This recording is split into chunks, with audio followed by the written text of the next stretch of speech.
Namo Amida Butsu. We all encounter jerks and immature adolescent acting morons. And our natural human response living in this Saha realm of suffering and desire is to retaliate, to get even. Sometimes you have to. Sometimes you have to defend yourself against people who are destroying you or attacking you or slandering you. But most of the time, it's just encountering a jerk. It's just encountering people who lack the maturity and social skills and intelligence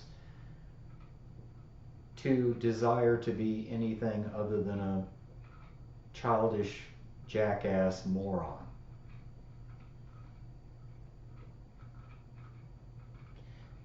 I recently noticed that on YouTube they're doing advertisements for a new jackass reunion movie, so to speak, where the former cast of the Jackass show are going to be running around doing stupid things, kicking each other in the balls, just basically creating chaos. And I remember thinking, boy, they sure picked a bad time in history to think that that's relevant. A time where people are regularly attacked on the streets, slashed, have shit thrown on them, pushed in front of railway cars,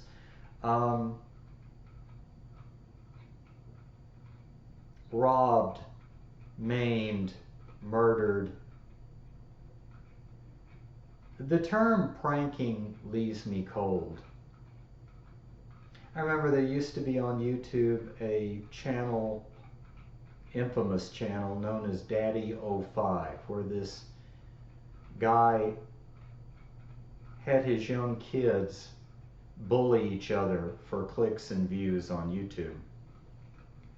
I was one of the people that reported this channel, being a person who grew up in an abusive home. And there's nothing fun about being an abused child, because you grow up being a tormented, shell-shocked adult, filled with hatred and resentment and a plethora of bad memories from that experience. Matter of fact, I often liken my upbringing to growing up in a war like Vietnam, and that I emerged from that abusive home at way too late a time in my life with PTSD. Just like a person returning from the Vietnam War. My life at home with my parents and my older sister was a war zone, filled with drama and chaos. I don't like drama and chaos. And so as a result, my tendency is to hate, despise, and resent people who say and do stupid things to me, who hurt me, who attack me, either intentionally or non-intentionally. And a lot of us say and do, myself included, a lot of us say and do stupid things unintentionally, just because we're bamboo, we're spiritual idiots. We think we know what we're doing, we think we're good people, but we're not, and we don't.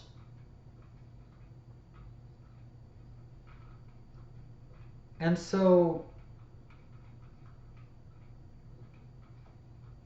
I have chosen a path of the Bodhisattva vow to respect all life, to seek to live as close to the example set by a Buddha as possible. Now, that being said, I live in the Saha realm of suffering and desire. I live in a period known as the age of Mappo, or Mappo. It is the Dharma ending age. It is a time we will experience lessening and lessening of civility until the next Buddha after Shakyamuni on this realm appears, and that will be Maitreya. Namo Amida Butsu. I choose to live a life devoted to Amitabha Buddha, who is the Buddha of infinite light and life. A real, actual, living Buddha, not a metaphor.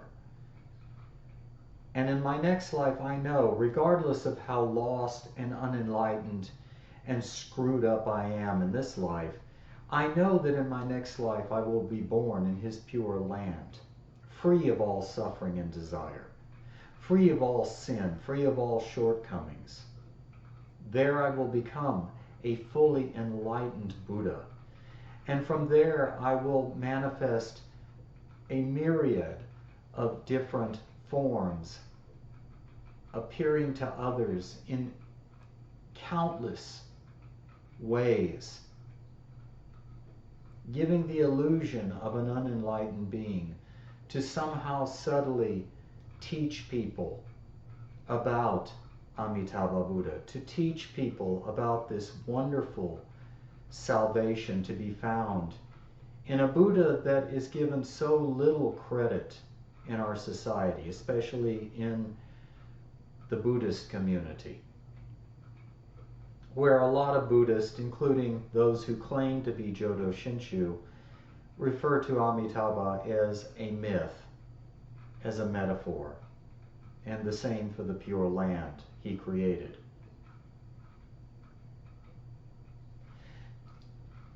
And having said this, though I may have taken the vow to save all sentient beings, though I may seek to perform acts of metta and good merit, I will fail most miserably, because I am what we call in Jodo Shinshu a bambu, a spiritual idiot.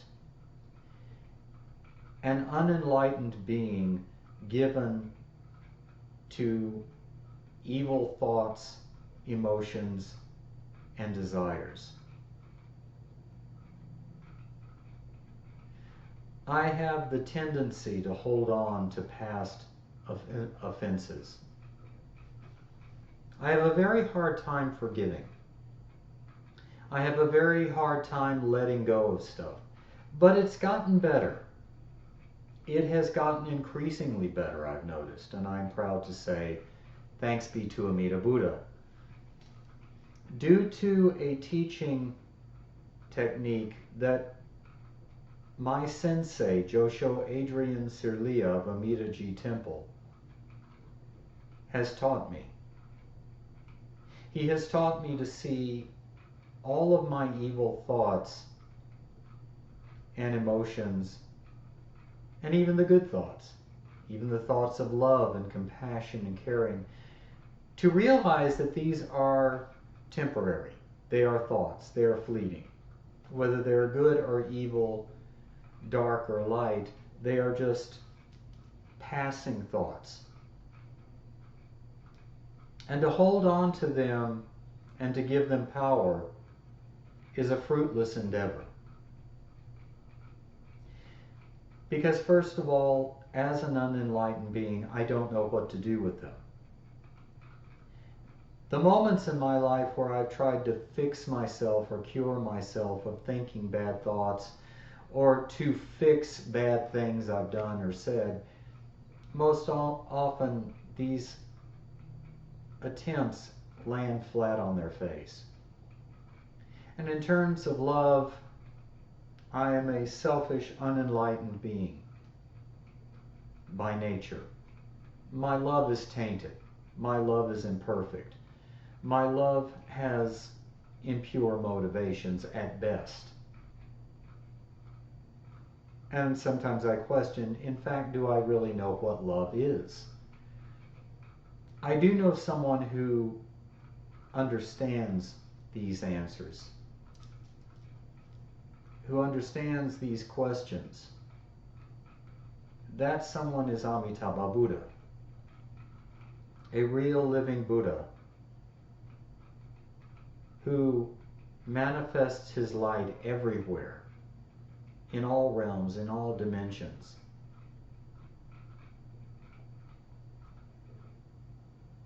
And by repeating his name and choosing to become aware when I'm having negative thoughts, and to choose out of habit, not out of enlightenment or out of advancement on my so-called spiritual path. My spiritual path stopped once I found Shinjin. Once I received Amitabha's grace and blessing and realization of his reality and the reality of his pure land. Once I entrusted myself to Amitabha Buddha, said his name in faith and gratitude, and wished to be born in his pure land, I gained from him, not from myself, the realization that he was a real Buddha, he had saved me, and that in my next life I was going to the pure land.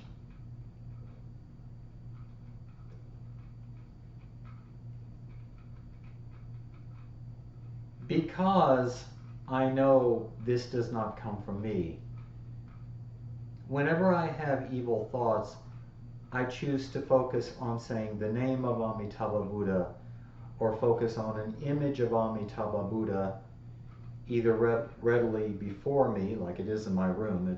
I have images of Amitabha all over to remind me, as well as on my Gmail page, my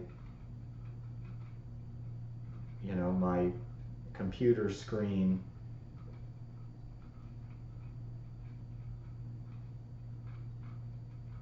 By focusing continuously on Amitabha Buddha and his name and his pure land, and the knowing that in my next life I will go to the pure land, I find that though evil thoughts that were ingrained in me through probably countless millennia of past lifetimes, and the horrible, wretched upbringing I went through, growing up in suburbia in Houston, Texas, where everything looked like the Beaver Cleavers neighborhood. It looked like the neighborhood of Father Knows Best. But in my house, there was nothing but screaming, yelling, hitting, beating, drama. Hearing the words, "I hate you. I wish you were never born." My natural inclination is to feel hate. My natural inclination is to feel resentment to those who have hurt me, to those who have fucked with me. But I find that by focusing on Amitabha Buddha, that hate changes. It dissipates. It is like a cloud. It is like mist or vapor. It dissipates. Not because of my natural inclination, and I'm gaining merits to the point where I will become a Buddha. My becoming a Buddha is assured in my next life, and it has nothing to do with me. It is all to the benefit, glory, and merits of my Lord and Savior, Amitabha Buddha. Namo Amida Butsu. Namo Amida Butsu. Namo Amida Butsu. I proclaim his name. I proclaim his glory. I am grateful for his grace and love.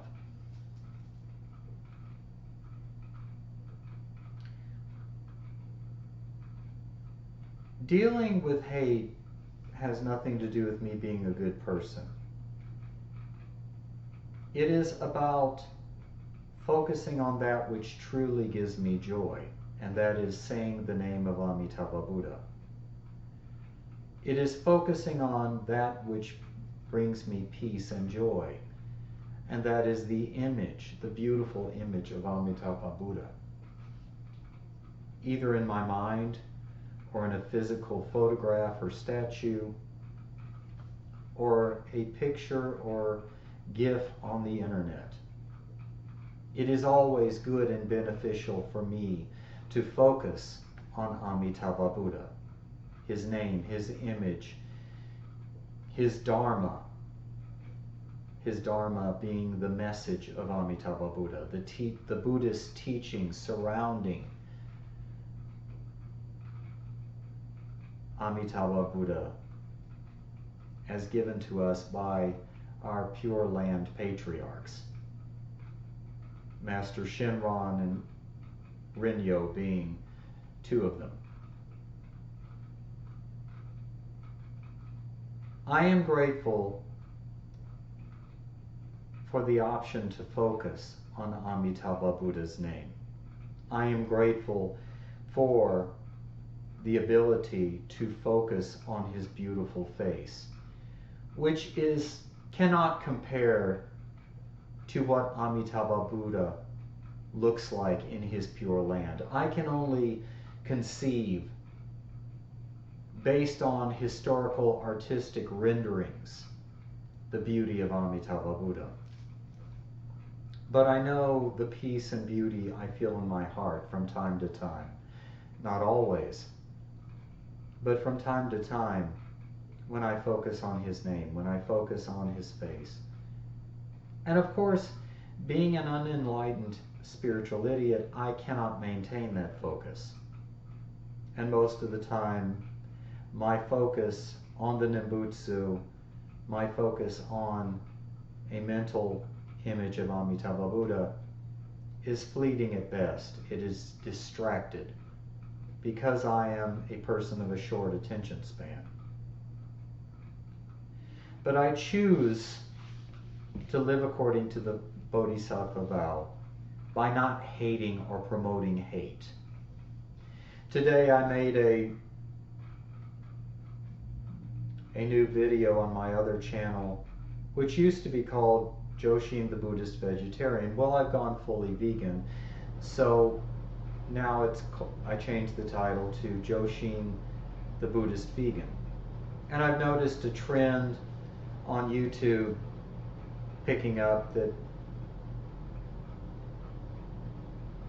was once a thing, but now it's kind of regained momentum, of vegans condemning and attacking vegetarians, that is, people who eat dairy or eggs or both. They don't eat meat, but they eat dairy or eggs or both,